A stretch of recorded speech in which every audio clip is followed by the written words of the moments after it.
Well, nataka kuchukua nafasi hii kuclarify mambo fulani ile rais alisema jana akiuza BBI huko Mathare, na ni jambo la huzuni na linaendelea kufikiriwa na Wanakenya, kwa sababu kuna mambo rais alisema na ni huzuni sana kwa watu wa Kenya, kwa sababu the president forever is going with the issue of BBI, he's just going and he's just abusing people and inciting Kenyans. Actually, if there is an inciter, number one in Kenya now, it would be in the record, it is Uhuru Kenyatta. My president, we love you. We elected you 2013 when you had a case, ICC. And we elected you because we stood with you. 2017, we stood with you and we elected you. I beg you, the direction you are going is not the right direction. Although many people say it's when we respond on you or telling you what we think, they take us like people who are enemies of you. We are not. We cannot be enemies, and we elected you 2013. 2017, it was very bad because of your friend leader. And we did very well. And now, you have got people who are spoiling for you. And even now, you are living on incitement. I beg you, sell the BBI, and it will not have any problem. But don't incite the Kenyans. The other time, you are in Nyeri, when you called people from Kenya, you made a very strong statement because you said you are shocked with a statement which had been given by some leaders. I beg you, my president, if you can get a mirror and look at yourself when you are releasing your statement, when you are talking forever you are, it is full total of incitement and hatred and tribalism. And I'm talking of the words you have been saying. And that's why you are seeing the people who are in social media, they are really responding on you. And they are responding on you on what you have been saying. They show what you have been saying. When you are with the deputy president, they tell you what you have been saying the last month, the last week. They come up to where you are talking. And all over the country now, you are biased. We urge you, please let Kenya live with a peace. The statement you made yesterday, you cannot leave this government kwa wakora, kwa wezi, kwa kuunganisha watu ambayo wanatenganisha watu.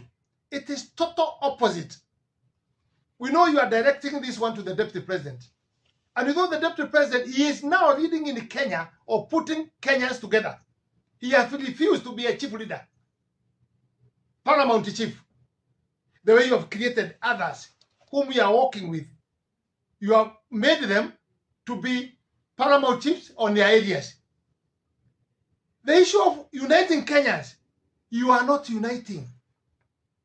You are destroying the peace of this country. You are going on the line of tribalism. And I'll tell you that because you are my friend and I have to tell you the truth. We have come a long way with you. And as a friend, if I don't tell you the truth, I'll be answerable one day.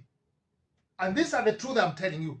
All the statements you make, even when you're in one tribe, you incited one tribe against your deputy president. Kenyans, they see and they know social media is very strong than even the media now. Very strong. And people are socializing. I urge you to urge your people to see the response which was done by the people yesterday. You'll be shocked. We like you to make a statement where people will support you. Your Excellency, you are taking us in the wrong direction. And I want to remind you, your own father did not leave that seat for anybody. He did not even leave for Moi. Moi looked his own way to get the seat. When Moi was there, he appointed you that he is going to live for you. I want to remind you, you did not get it. Until when he went to the people, because that is the procedure and the culture of human being. When Moi showed you the finger, you did not get it. And don't forget, we are with you in Kano, and Kano broke because of what Moi was trying to do. When Kibaki came, Kibaki did not live for anybody. He did not even show you the finger, but you looked for the seat yourself, personally, and you got that seat. There were so many questions that were being asked. Kenyatta, as your father was a president, was a Kikuyu. Kibaki was a Kikuyu. And people are saying they cannot get another president from Kibaki to a Kikuyu. People decided they are not looking for the tribal chiefs. They are looking for the president. And they elected you as a president. Now you have come again on a tribal line. When you go in the funeral, you have joined other people who goes to the funeral and talk different things. You have started talking, the two tribal cannot be there. Kikuyu, Kalenjin having the seat. It's not about you or about what you are thinking. This is about the decision of Kenyans. Trump, when he was vying, I'm going internationally now, so you may see you are messing in the Kenya and you are messing internationally. The biggest country in the world, it's the USA, and all the power they have. Trump had said you're not going to leave the power, but he left the power because of the constitution which is there, because of the will of the people of America. He left it. And the people of America gave the person they wanted to lead them. Doesn't matter the age, doesn't matter what, but they gave. And the country now of America, it is quiet. It is moving. They have agreed democracy. They are doing so well. You actually say the movement you are making, and we try, although I'm not in the capacity of advising you, but as your brother, let me try. Any statement you are making when you come out, it is messing you, it's messing your family, it's messing the country. When you are saying you cannot leave this country to the thieves, who are the thieves? You know them. Because when you say they are thieves, then you know them. You have been asked questions in the social media. So many. The people who saw the money, just the other day, you just said for the hospital, you just said 21 days. That was very serious. You said that. The money of the COVID, the donation, which you are given by all the world, of billions of the money. You said within 21 days. Why can't you stand with your word? 21 days. We are referring you as our president. 21 days, these people are not in the book up to now. The vandalism of the cases and incitement and the tribalism and familism, this thing is going to finish this country. Because those people are not being arrested. Just the other day you said, and I'm talking of the words which you said, and I hope people will capture what I'm saying and refer the statement which you have made. You said when you are in Kakamega in the funeral, you are in charge. Watu wasikuone kama chui, kama mbuzi amenyeshewa, wewe ni simba. Na wewe yuko in charge ya this country, which is true. You are in charge. But the other day again you said 2 billion is being stolen every day. And a statement you had made when you are in Yeli, that all the government issue has been done now in the State House. Any policies, any direction, it's done in the State House. That's what you said. Does it mean you are saying even the money which has been stolen, 2 billion every day, is it being stolen in the State House? Because that is a question where Kenyans are asking.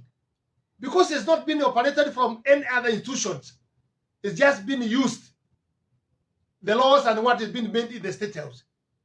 I'll ask you this question. Is this money being stolen in the State House? And if it's been stolen in the State House, and you are in charge, and we agree with that, what action have you done? Which action have you taken? Who is this stealing 2 billion every day? 2 billion every day, it could have helped our children. Social distance of building the classes, mask, and sanitizer, paying the nurses. Teachers are in the problem. Counties are in the problem. You are talking about CDF. CDF is the problem. There's no money for bursary. I don't know which bursary you are talking about. Do you know there is population of the money which people, MPs, are getting from the government? They share this money, let me remind you, maybe you don't know. Because even when you are MP in Gatondo, I think somebody else was running the issue of CDF. Because if you know about the CDF, how it works, don't attack the MPs. Because they put this money, there's a law of CDF. They divide this money for bursary, for emergency, for construction. In many ways, it is actually categorized in the way this money is supposed to work. So, I will not blame even those who are giving 500. Because maybe they are doing that because of the population and the demand. Because yourself, you lied Kenyans that education will be free. Let me remind you, the education is not free. You have been giving direction, children should not be chastened from the school. They have been chastened from the school. Surely, are you in charge? You are saying free medical, free maternity. People are paying when they are getting maternity. People are being given by the doctors the prescription to go and buy medicine. There is no medicine. We cannot blame county government because they don't have money. The structures are there, but there's no money. Your Excellency, don't incite the people against your deputy. Let the Kenyans decide. It's not a must even the deputy president. Let them decide to anybody they want. When you are saying you make sure you have left this country not in the hands of thieves, what are you trying to tell us? Who is this thief? When did he steal? You have all the machinery. You are in charge. Why are you not making arrest? And I want to remind you, my Excellency, and remind you, Jomo Kenyatta did not get money from overseas to make him wealth the way he was wealth. He made business with the Kenyans. If it's the land he has, it's not brought from US or Europe. It's the land of Kenyans. He made business with the Kenyans here. And I want to tell you the other thing, even Moi did not get money from outside to be rich. Let me mention even other leaders who are there. Nobody has gone in USA or America or Canada to bring money to make him rich. Don't cheat Kenyans. Kenyans knows you do business, you people, with our money. You get money from the ministries in a dubious way. Nobody brings money here to come and to be rich. And this is, I'll tell you, this is what, there's a saying. ya Mswahili. Anasema nugu haioni kundule lake, linaona kundule ya mwenzake. Let's put mirror to all of us and see who is clean than the other one, and who will go in heaven and who will not go in heaven. That's the decision for God, not for us. And I will urge you, respect the book of God. The book of God is so important than the constitution. You cannot tell us you leave us in which condition, because already you have worked for 9-8 years. We shall remember you in your record for what you missed or what you did good. So reminding us legacy, let me tell you, according to me, legacy will not be road. Legacy will not be institution. Legacy we can remember you with, which is the priority for Kenya, is peace. If we have peace in the country, it will be a legacy for you. But all these other things, they will be overtaken by the incitement you are doing to the Kenyans. You are beating everybody because you have power, you have money. You beat everybody. You do what you want. You snatch them anything they want. You put them to the KRA. You put them everywhere. You do all what you want because of power. Let me remind you, you go back in the book of God. The book of God says, he cannot give somebody power and money to fight his own children. Because all of us, we are children of God. All of us. So there's no way you have money and power. And I will tell you and advise you, when the power comes up and the money comes up, come down. And you get the blessing of God. But when you have those two things, and I want to remind you, your late father did not abuse Moi. Even when they wanted to change the constitution, so he may not have power. They disturbed Moi badly. But it did not stop Moi to get into power. And his father, your father did not abuse Moi. Moi himself, when he got there, he did not abuse any of his deputy or his vice. It's only one day he said he robbed not appointing Saitoti. And when he reached in the Lemuru, when he stopped in the Lemuru, he heard with his ears, he saw with his eyes the need of Kenyans, pressuring him, you must appoint your deputy. He did not say, people did not say even Saitoti. They said even if it's not Saitoti, appoint. We cannot say like that. The constitution doesn't allow that. He announced Saitoti on the road. And come the Kibaki. Kibaki did not abuse Kalonzo even one day. Even the problem we had with Leila, because Leila had been the problem. Leila disturbed Kibaki. He brought chaos in this country. Very bad chaos. People died from his father coming up. Hata wakati ya kubadilisha kupindua serikali, people died. Wakati ya election, people died. 208, people died. 207, people died. And Kibaki did not abuse him. Even when he abused Kibaki, he was not consulted because of the toilet, because of Mkeka, because of everything. Kibaki kept it quiet. And he worked so well, and he finished his term with a peace. I want to request you, you are just going to finish your term. And you are telling people, you will not be there. That's not true. When you engage, you said, hii mbusi inachinjwa hii ya 2022, utakuwa hapo. Na wewe ndio kwa kuwa ukisema matumbo itaenda na nani, nyama itaenda na nani, maini itakuliwa na nani. Even you abuse elders to tell them, hata kichwa utasema wapewe wakunywe supu. I remind the elders, supu ya kichwa inakunywagwa supu baada ya nyama kukwisha. So nyinyi wazee, kama serikali imeisha na kila kitu imeisha, ndio mtaenda kwa supu. Surely those statements shows you are somewhere. And I heard one of your person in the parliament going around and saying there are two things, and that's a person we know they work with. Nani mama. She said, BBI, mupende musipende, itapita.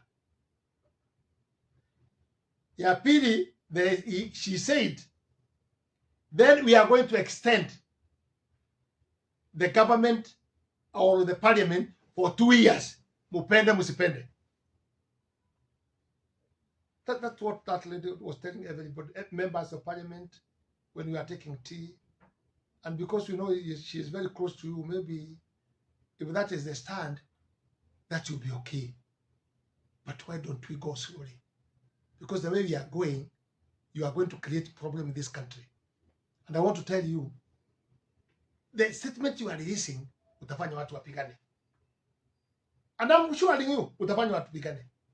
Kwa sababu, anybody, kama ni deputy president, ana bibi yake, ana watoto, ana familia, ana mama yake, the way you have your mother.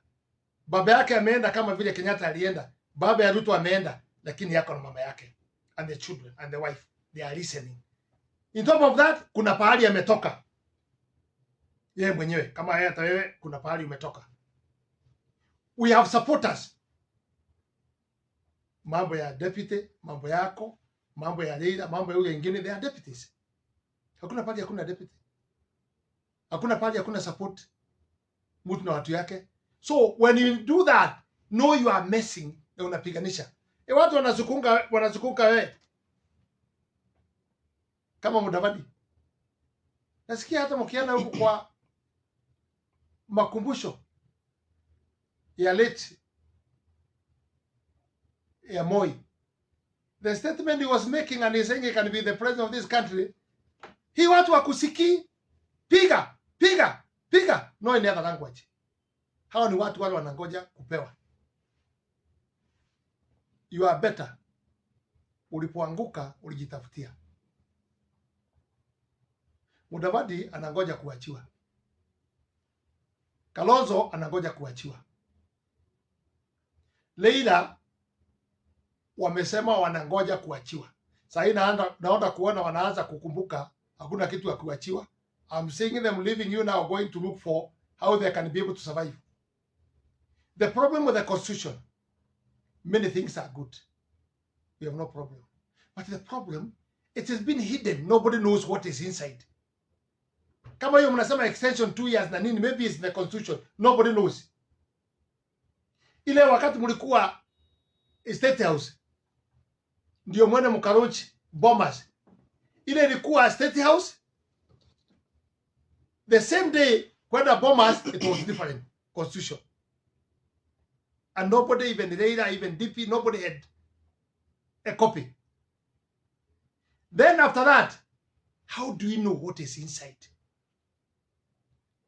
You may succeed with your group and do all what you want. But let me tell you, it will not keep Kenyans in peace. Because it will be very bad as a president to incite and to con people. It will be very bad. Your statement is a statement when you give, it unites the country, but not destroying the country. But for now, there's a problem. You have seen now, MCAs, they are up and down. They have been given that 2 million grant.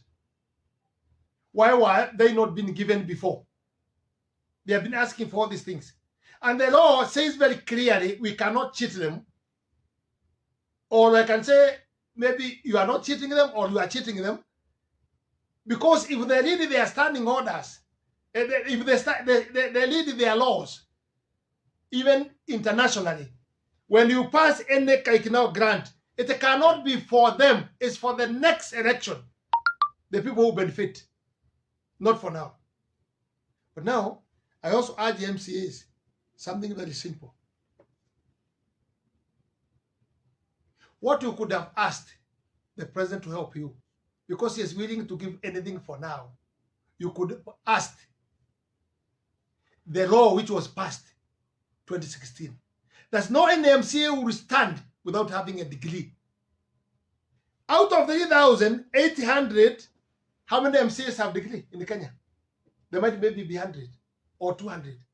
Where about the others? Where will they go? They will perish. And the leadership is not about even the degree. The leadership is the wisdom.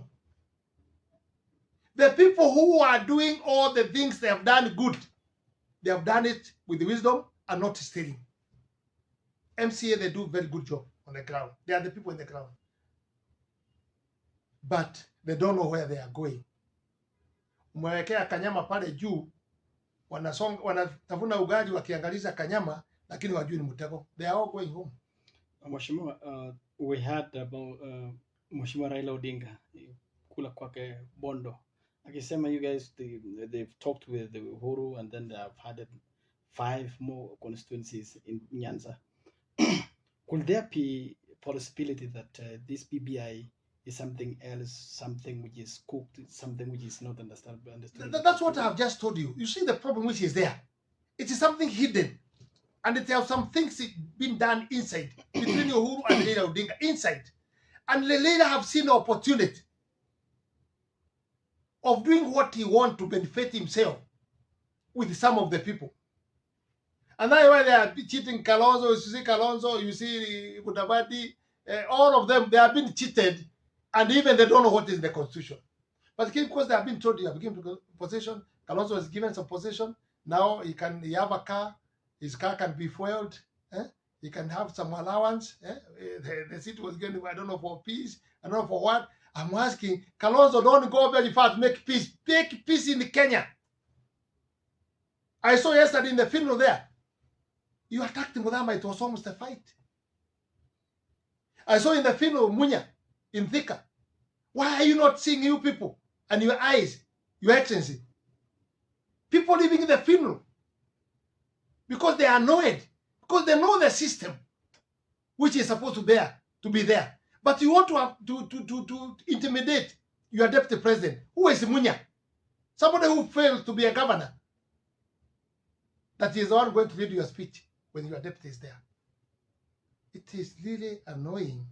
And that's why the Kenya, they are reacting. But your people are coming and cheating you. Oh, it is the deputy president who has given money. It is his people who have given money for that. Please, give us a break. Lead. You saw the funeral in Nyandarua. The one who was involved with the MCA of Nyandarua. The bishop tried. Kemunya made a system that day is only him who talk and Cicely. They are the one who is going to talk, the minister. People told the bishop, we are going to take this box with our person. We go and bury where we want. We don't need you. If you are not going to give other people to talk, we are not going to listen to that in his service. And he gave in. And when the people of Tangatanga started talking because you called them that name, we accepted the name you gave them, they were told by public, talk everything which you know can help us. And Gachagua and others talked the truth. You have put this country in the mood of politics. You have put this country in the mood of tribalism. You have put this country to divide people. When you are inciting people saying that the student from university, I don't know when they come, or the deputy president is saying we shall be giving them Hurban. Why are you doing propaganda? A president, you cannot do propaganda. Because nobody have said that. That is just an example of showing people. And it is helping you. Because you, there's no job. We are trying to show them you can come from Hurubaro to somewhere. That's what we are saying. But now when you incite people, and the same people youth who have degree, masters, wako barabara wakifieka. Wanatumia nini? Kifieki. Wanatumia nini? Panga. Wanatumia nini? Hurubaro. What about if somebody come and say, a panga is very important? Kwa sababu umepea watu wamemaliza degree na masters wanafieka. Would that have a problem with you? If people says, tunatumia kijiko, and we want to call ourselves kijiko, because inatumia kutoa mchanga, would that be a problem to you? Please, don't use propaganda. And I want to tell you, the most incitant and propagandist number one, and he has masters in propaganda and confusion, is Raila Odinga. We are saying that because there's a record. Check in the record from his father, from Moi, from Kibaki, up to you. Just check. You'll be able to know the truth that there is a problem. And this man, called Raila Odinga, atakuweka kwa shimo na atatokea. He is only the person anafanyaga acrobat. Akitaka kutoka basi, anaruka kwa basi, anafanya acrobat na haumi, basi inaenda kuanguka na yeye anaendelea kwa safari yake. He is inciter number one. Don't incite people. Finally, Your Excellency, I want to let you know, if it is you, if it's not you, then there's a problem with your people. They are organizing to start killing people who are hardliners, being one of them, Dede Nyoro, Achagua, Alice, and Anna, and Sudi. They have been put on that line. Please, Your Excellency, we are ready to die, but in heaven, you'll be asked that blood. Why are you having intention on your people, making people to start killing people? And we are agreeing, we are accepting it because the things you are doing, you have reached somewhere, you can even release people to be killed. Let me tell you, a human being, nobody else has power to remove his life, according to the Bible. Different opinion, you not make people to be killed. We have the Constitution. We have Bill of Rights. Just to talk. How many things were told Kibaki by the Prime Minister? He kept it quiet and he left it to God. Na akasema hiyo ni mbweha inawika. Haitafanya mimi nipoteze direction yangu ya investment. And Kibaki baada ya kelele ya lile yote na incitement ili alifanya yote na kugawa serikali, Kibaki was left in the record even now for this economy. Now we are in problem. Our economy is completely down. The economy can be made by the people, not by individual. And that's why we are saying, the Deputy President, what he is saying, let's empower the people from the grassroots. Hurubaro, Mukokoteni, Mama Mboga, watu ya matatu, watu ya saloon. That's where the economy will come up. What's wrong when he's saying that? He's your deputy. Hii chuki na hii mambo lifanya mkosana na deputy. If you are sure you are the president leading this country, you need to tell us exactly what happened between you and the deputy. Mara unamuita mwizi. Ni nini aliiba? We are in the record, Kenyans know. Even you, the things you have done.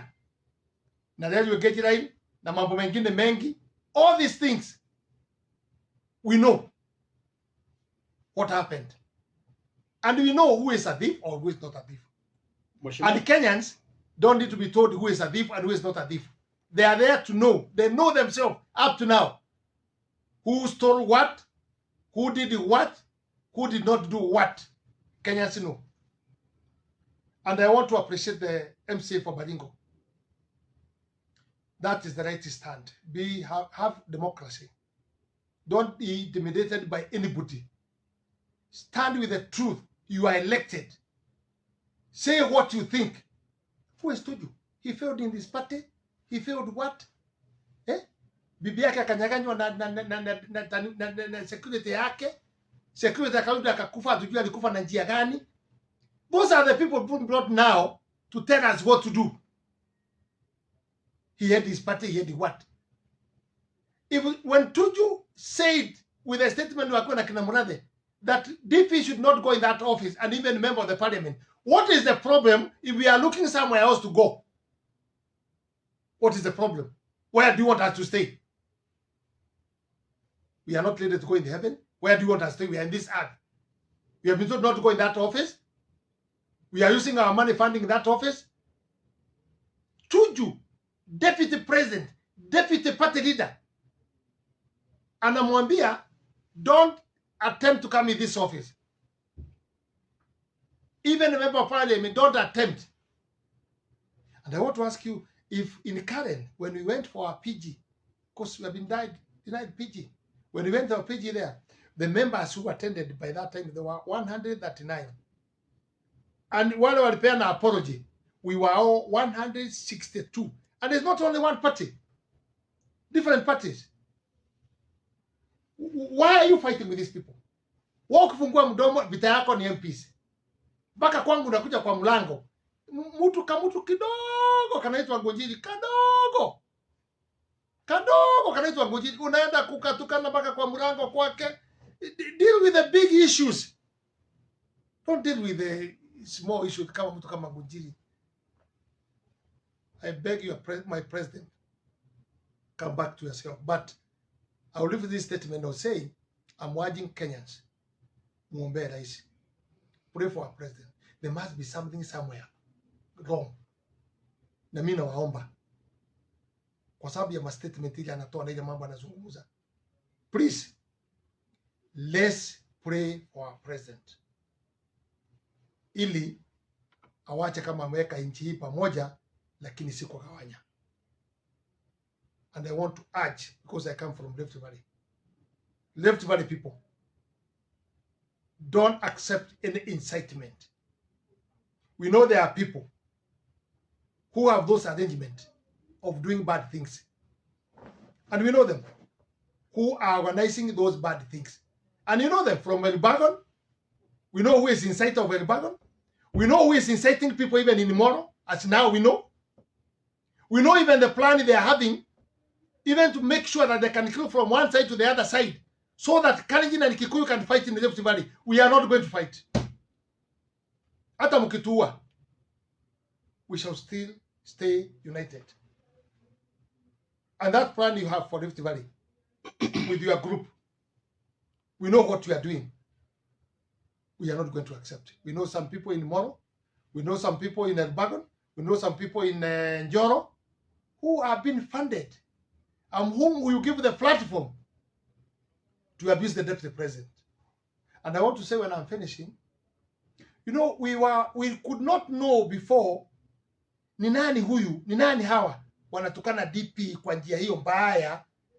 Hii watu wanatoa hiyo nguvu na pesa ya kutukana na kutoka wapi, na kina Kamanda, kanini, all those groups, kina Meko, Gujili ya Nyeri na nini, kina Sabina Chege, watu ambao they have no value. We were asking, hii watu wanatoa wapi hii nguvu? But God opened for me, na Mungu akaniambia, ukiona mzee Kope kwa mesa, amewekelewa na mtu. Kwa sababu mzee Kope hakuna wakati amepanda kwa mesa. So hao mzee Kope tumeweza kujua, when you are in Nyeri, ule mtu wa kuwekelea wazee Kope kwa mesa, tuliweza kumtambua, and we are going to pray for them. God bless you. Lastly, the Kenyans are asking, Moses Kuria is MP for President Uhuru Kenyatta in Katundu, and is very close ally to the deputy president. Is it a pressure coming from the ground to Moses Kuria to support the deputy president, or Moses Kuria alone that message? Moses Kuria, he is a very wise person in one way or the other. He might be having some things which maybe he does in a different way, which I don't know. But in his own stand of politics, I respect him for that very much. Because Moses Kuria and us, we are standing with what the President Uhuru Kenyatta told us. President Uhuru Kenyatta, he left us with these words: mimi yangu 10, ya Ruto 10. In top of that, when we went to PG State House, he said, and it is the clips, we like you to have those clips and look them. He said, wale wote kina Raila Odinga nani kina Kalonzo nani watangangana na Ruto, na mimi nitasupport Ruto. I'm not there. Na nyinyi wajumbe wote mnajua Karen, the resident of the deputy president, msinilete mambo mingi hapa. Huyu ndio mtakuwa mkienda kuona. That's what he told us. And I'm saying, in God heaven, he can hear me. Where can I lie, Kenyans? Where can I lie, Kenyans? That's what he told us. So Moses Kuria is standing and asked Kimani Igathe, Kimani Ichung'wah, Alice, me, and the others. We are standing, even the other members, with where we are told we are supposed to be going. And that's where we went on Monday. Because that's the place we were told, be going there, consult there. And that's the law. And the deputy president, he has not failed his duty. He has only been snatched by some duties. And he doesn't care because he's just there. He was sworn in and he has his own certificate. Those who are saying they'll bring impeachment, please, I'll tell them, come baby, come baby. Come baby, come baby. Come baby. We are ready. Come. Thank you so much, Mheshimiwa.